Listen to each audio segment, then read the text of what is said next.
Good morning, students. We have studied metaphysical poetry, Anglo-Indian literature, Indo-Indian literature, stream of consciousness, and interior monologue so far. Now today we are going to study impressionism. Impressionism is also a literary term and it is in your syllabus. So today we are going to study impressionism. What is impressionism? What is the Hindi meaning of impressionism?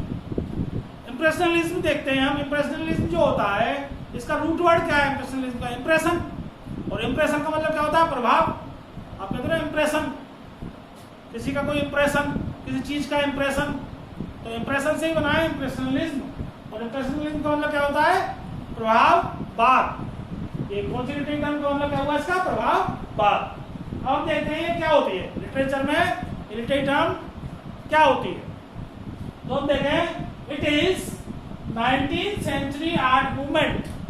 ये क्या है? 19वीं शताब्दी का 19वीं शताब्दी का ये कला का क्या है? एक मूवमेंट है, आंदोलन है. कला आंदोलन है. ये 19वीं शताब्दी का यह एक कला आंदोलन है. It is 19th century art movement which was originated with a group of Paris based artists. इसके द्वारा प्रारंभ किया गया है इसको, इस कला आंदोलन को, इस 19वीं शताब्दी के कला आंदोलन को की शुरुआत जो की गई, प्रारंभ जो किया गया इसका, इसके द्वारा किया गया. Group of Paris based artist, Paris के कलाकार थे उनके एक समूह द्वारा. पेरिस फ्रांस की जो कैपिटल है पेरिस, तो पेरिस के जो कलाकार थे उनके एक समूह के द्वारा 19वीं शताब्दी में इस कला आंदोलन की शुरुआत की गई. किस कला आंदोलन की शुरुआत की गई? प्रभाववाद, इम्प्रेशनलिज्म. इम्प्रेशनलिज्म जो एक कला आंदोलन था 19वीं शताब्दी में, इसे पेरिस के कलाकारों के एक समूह द्वारा प्रारंभ किया गया. Who faced harsh criticism. इन कलाकारों ने, जो पेरिस के कलाकारों का समूह था, इन्होंने हार्श क्रिटिसिज्म, किसका सामना किया? किस चीज को फेस किया? हार्श. हार्श मतलब तीखी, कड़ी, तीखी या कड़ी, हार्श क्रिटिसिज्म, आलोचना का सामना किया. आलोचना का सामना किन्होंने किया? पेरिस के जो आर्टिस्ट थे, पेरिस के, फ्रांस के, पेरिस के जो आर्टिस्टों का समूह था, कलाकारों का समूह था, जिन्होंने इस आंदोलन की शुरुआत की थी 19वीं शताब्दी में, उन्होंने कड़ी आलोचना का सामना किया. किसके द्वारा सामना किया? कड़ी आलोचना किसके द्वारा की गई? From the conventional art community. किसके द्वारा? कन्वेंशनल आर्ट कम्युनिटी के द्वारा. जो परंपरागत थे, रूढ़िवादी कलाकार थे, जो उनका जो समुदाय था, रूढ़िवादी जो कलाकार थे, जो उनका समुदाय था, रूढ़िवादी कलाकार या परंपरागत, ट्रेडिशनल, पुराने, तो पुराने जो कलाकार थे, कन्वेंशनल थे, जो पुराने कलाकार रूढ़िवादी थे, उनके द्वारा इन नए ये जो कलाकार थे पेरिस बेस्ड, पेरिस के जो कलाकार थे, इनको तीखी आलोचना का सामना करना पड़ा. Some artists violated, such artists violated. इस प्रकार के कलाकारों ने violated किया, यानी कि उल्लंघन किया. violated, violated,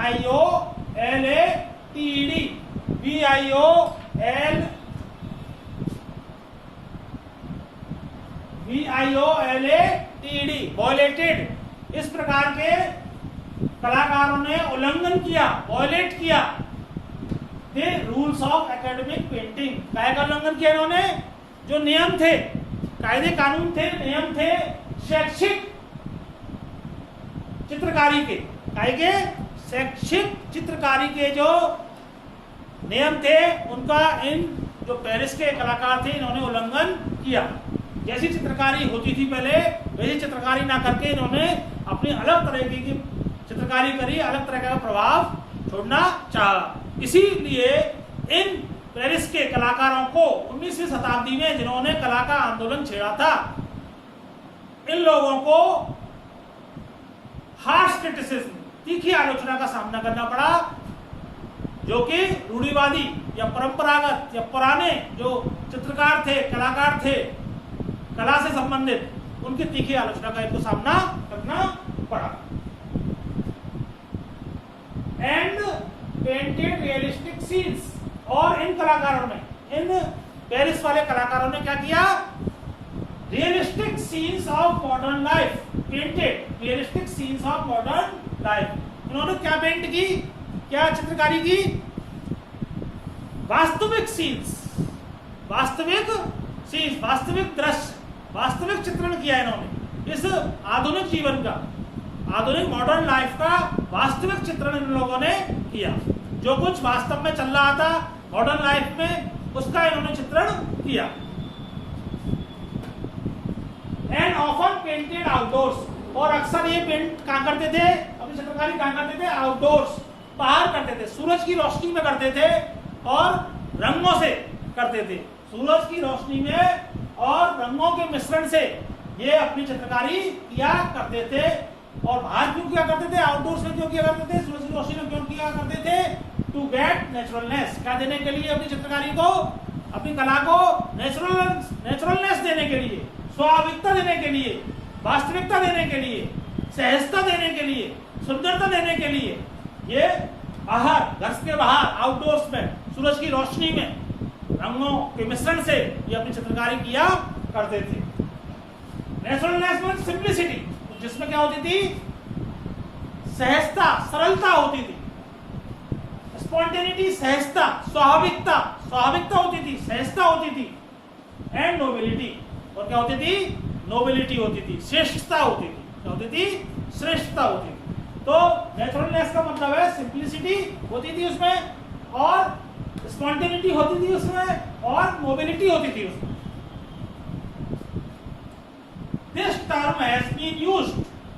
This term means impressionism, प्रभाववाद. This term means impressionism, प्रभाववाद. This term has been used.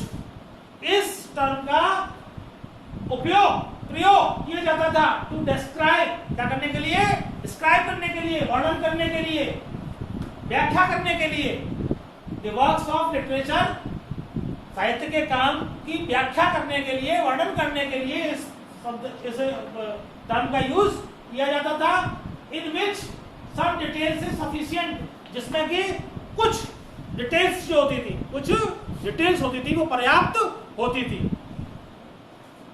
To give sensory impressions, कुछ डिटेल्स ही पर्याप्त होती थी, क्या काहे के लिए, सेंसरी इंप्रेशंस देने के लिए, ज्ञानेंद्रियों से संबंधित, हमारी इंद्रियों, ज्ञानेंद्रियों से संबंधित, जो ज्ञानेंद्रियों से संबंधित जो प्रभाव होता है, ज्ञानेंद्रियों पर जो प्रभाव होता है, उसके लिए सेंसरी, सेंसरी मींस ज्ञानेंद्रियां, ज्ञानेंद्रियों का प्रभाव जमाने के लिए कुछ डिटेल्स ही पर्याप्त होती थी।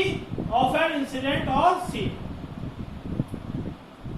किसी इंसिडेंट की या किसी दृश्य की या किसी घटना की, किसी दृश्य या किसी घटना की व्याख्या या वर्णन करने के लिए, हमारे ज्ञानेंद्रियों पर प्रभाव देने के लिए कुछ डिटेल्स ही काफी होती थी उस इंसिडेंट की या उस सीन की। क्योंकि ये लोग आंखों से कैरेक्टर, पात्र, चरित्र जो होता था उसकी आंखों से बताना चाहते थे। कैसे बताना चाहते थे, उसकी आंखों से बताना चाहते थे, और ये डिटेल्स कम दिया करते थे।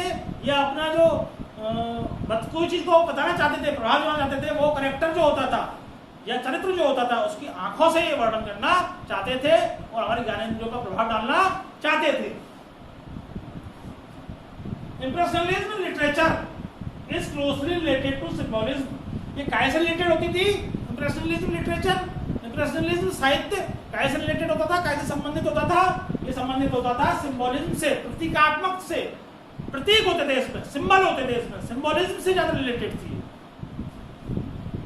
सच ऑथर्स, और इस प्रकार के ऑथर्स कौन कौन से हुए जिन्होंने इंप्रेशनलिज्म लिटरेचर लिखी। Such authors are Virginia Woolf, D.M. Lawrence and Joseph Conrad. ये कुछ इस प्रकार के ऑथर्स थे जिन्होंने इंप्रेशनिज्म लिटरेचर लिखी या ऐसा चित्रण किया इंप्रेशनिज्म लिटरेचर। एक बार मैं आपको दोबारा बताता हूँ, दोबारा आप रिवाइज करें इसको। इंप्रेशनलिज्म, इंप्रेशनलिज्म क्या है? ये इट इज लिटरेरी टर्म। ये क्या है? लिटरेरी टर्म है। जैसे हमने आपको पहले पढ़ाई metaphysical poetry, interior monologue, stream of consciousness, Anglo Indian literature, Indo Indian literature, उसी प्रकार ये इंप्रेशनलिज्म में क्या है? एक लिटरेरी टर्म है। ये लिटरेरी टर्म जो है ये 19th सेंचुरी में कब हुई है? 19th सेंचुरी में ये कला आंदोलन बन के सामने आया। प्रभाववाद जो इंप्रेशनलिज्म है ये 19वीं शताब्दी में कला आंदोलन बन के हमारे सामने आया, जिसकी शुरुआत किसने की? Group of Paris based artist, Paris के कलाकारों के एक समूह ने 19वीं शताब्दी में इस कला आंदोलन की शुरुआत की, इंप्रेशनलिज्म की शुरुआत की। Who faced harsh criticism, जिन्होंने बहुत तीखी आलोचनाओं का सामना किया। जो परंपरागत रूढ़िवादी जो कलाकार थे उनकी तीखी आलोचना का इन्होंने सामना किया, उसको फेस किया। Who faced harsh criticism from the conventional art community. Such artists violated the rules of academic painting. और इस प्रकार के जो पेरिस के जो ये कलाकार थे, कलाकारों का समूह था, इन्होंने उल्लंघन किया, वायलेटेड किया the rules of academic painting. शैक्षिक जो चित्रकारी थी उसका इन्होंने क्या किया? उल्लंघन किया। और क्या पेंट किया इन्होंने? And painted realistic scenes of modern life, और आधुनिक जीवन के वास्तविक दृश्य इन्होंने प्रस्तुत किए। And often painted outdoors to get naturalness, और इन्होंने अक्सर पेंट क्या किया? आउटडोर्स, मतलब सूरज की रोशनी में, रंगों द्वारा सूरज की रोशनी में इन्होंने क्या किया? अपनी चित्रकारी का चित्रण किया। टू गेट नेचुरलनेस, स्वाभाविकता देने के लिए, सिंप्लिसिटी देने के लिए, सरलता देने के लिए, स्पॉन्टेनिटी, सहजता या स्वाभाविकता देने के लिए, और नोबिलिटी, श्रेष्ठता देने के लिए अपनी चित्रकारी को, अपने चित्रण को। तो इन्होंने घर में मतलब के बाहर आउटडोर्स सूरज की रोशनी में रंगों द्वारा इन्होंने चित्रण किया। This term has been used, और इस टर्म का, दिस टर्म इज इंप्रेशनलिज्म, इस टर्म का यूज्ड, इसका प्रयोग to describe the works of literature, साहित्य के किसी कृति के लिए, कार्य के लिए किया जाता है। In which some details is sufficient to give sensory impressions of an incident और सीन। इस इंप्रेशनलिज्म का लिटरेचर में यूज किसी कृति के लिए किया जाता है, किसी कार्य के लिए किया जाता है, जिसमें कुछ डिटेल्स, कुछ व्याख्या या वर्णन किसी इंसिडेंट का या किसी सीन का, किसी घटना का या किसी दृश्य का काफी होता है हमारे ज्ञानेंद्रियों पर प्रभाव डालने के लिए, इंद्रियों पर प्रभाव डालने के लिए। क्योंकि ये कैसे वर्णन करना चाहते थे, व्याख्या करना चाहते थे? कैरेक्टर की आंखों से ये वर्णन करना चाहते थे, व्याख्या करना चाहते थे। Impressionism literature is closely related to symbolism, और ये कैसे रिलेटेड होती है इंप्रेशनलिज्म लिटरेचर? ये प्रतीक से संबंधित होती है, प्रतीकों से संबंधित होती है, सिंबोलिज्म से संबंधित ये होती है। सच ऑथर्स आर वर्जीनिया वुल्फ, इस प्रकार के ऑथर्स जो हुए वो कौन कौन हुए? वर्जीनिया वुल्फ हुए, डीएम लॉरेंस और जोसेफ कॉनरेड। आप इसको ऐसे समझें जैसे कोई सीन है तो उसका हम वर्णन कैसे करें? इस तरीके से प्रभाव जमाने के लिए इस तरह के चित्रण करें कि हमें देखकर ऐसा लगे कि ये तो यार असंभव कार्य है, ये ऐसा कैसे हुआ होगा, या फिर इतना मतलब बुरा काम, इतना घिनौना काम कैसे किया हो। जैसे कोई मर्डर हो जाए, मानो आप जैसे कोई मर्डर हो जाए, तो मर्डर में बहुत बुरी तरीके से मर्डर किया हो किसी का, तो उस मर्डर को दिखाने के लिए इस तरीके की पेंटिंग की जाए जिससे हमें लगे कि कितना बुरी तरीके से, कितने मतलब निर्दयता के साथ इसका मर्डर किया होगा। जैसे आप देखें निर्भया केस हुआ था, निर्भया का बलात्कार और हत्याकांड हुआ था, तो उसमें क्या हुआ था निर्भया रेप में, वो उसकी चित्रण करें हम कि ऐसे दिखाएं आदमियों को, उनको रेपिस्टों को, और इस तरीके से उसको दिखाया जाए कि हमें ऐसा लगे कि ऐसा कितना बुरी तरीके से किया होगा। उस सीन को देखकर ही, उस दृश्य को देखकर ही हमें क्या जाए, उस कृत्य कि पता पड़ जाए कि इसको कितने निर्दयता के साथ किया होगा। इस तरीके से अगर किसी चीज का वर्णन किया जाए तो उसको क्या कहते हैं, प्रभाववाद। आप समझ गए होंगे इसको, प्रभाववाद को, कि किसी चीज को कैरेक्टर की आंखों से दिखाना, हीरो प्रोटोगनिस्ट कैरेक्टर चरित्र की आंखों से दिखाना, या फिर कोई ऐसी चीज का चित्रण करना जिसको देखकर हमें पता पड़ जाए कि ये काम कितना कैसे हुआ होगा, उसकी एक हमारा सामने एक दृश्य बन जाए, एक हमारे सामने आंखों के सामने तस्वीर से खिंच जाए, उसको हम क्या कहते हैं, स्पेशलिस्ट कहते हैं। आगे हम पढ़ते हैं, पढ़ेंगे इसकी करेक्टरिस्टिक के बारे में। अब पढ़ते हैं करेक्टरिस्टिक।